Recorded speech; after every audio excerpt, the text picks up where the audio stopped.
व्यसनमुक्ती काळाची गरज मराठी निबंध।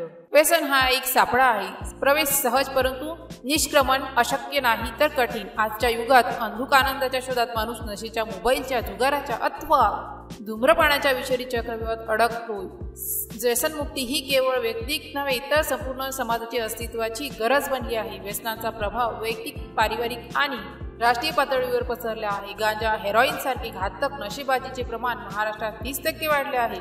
NCRB 2023 व्यसनी व्यक्तींमुळे कुटुंबातील आर्थिक स्थैर्य नष्ट होते, भावनिक बंध तुटतात। WHO नुसार व्यसनांमुळे भारताला दरवर्षी 1.5 लाख कोटीचे नुकसान होते। व्यसनांना बळी पडण्याची कारणे केवळ कमकुवत मन नव्हे तर सामाजिक रचनेतील विकृती आहे। एकाएकीपणा आणि ताणतणाव यावर मात करण्याची असमर्थता, चुकीचे आदर्श, बॉलिवूड, सोशल मीडियावरील ग्लॅमरायझेशन, शिक्षणातील नैतिक मूल्यांचा अभाव, सहज उपलब्धता, चाट खाण्याजवळ गुटखा, ऑनलाईन जुगार, शाळांमध्ये मानसिक आरोग्य शिक्षण अनिवार्य करणे, गुटखा सिगारेटवर कर लादणे आणि जाहिरातीवर बंदी, ऑनलाईन जुगार साइट ब्लॉक करणे, सरकारी डिऑक्सिडिकेशन सेंटर वाढवणे जेथे वैद्यकीय व मानसोपचार दिले जातील, नशामुक्ती रथ गावोगाव फिरून रुग्णांशी संवाद, माझी व्यसनी व्यक्तीचा यशकथांद्वारे प्रेरणा, आपण घरी नशामुक्त अशी घरोघरी शपथ। व्यसनमुक्तीचा पाया स्वतःच्या इच्छाशक्तीत आहे। योग, ध्यान, व्यायाम, कला या सकारात्मक सवयींनी मन रोखले।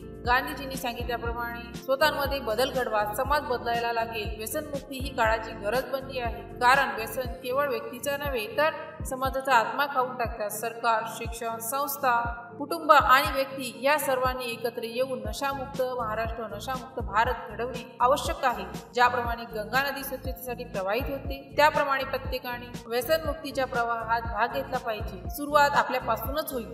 जर या पोस्टशी संबंधित काही गोंधळ असेल किंवा आपल्याला अशा कोणत्याही विषयाची माहिती हवी असेल तर कृपया खालील दिलेल्या कमेंट बॉक्सद्वारे आपले प्रश्न आम्हाला विचारू शकता। या पोस्टशी संबंधित आणखीन काही प्रश्न असतील आपण आम्हाला ते देखील सांगू शकता की आम्ही त्या समस्या नक्कीच सोडवू।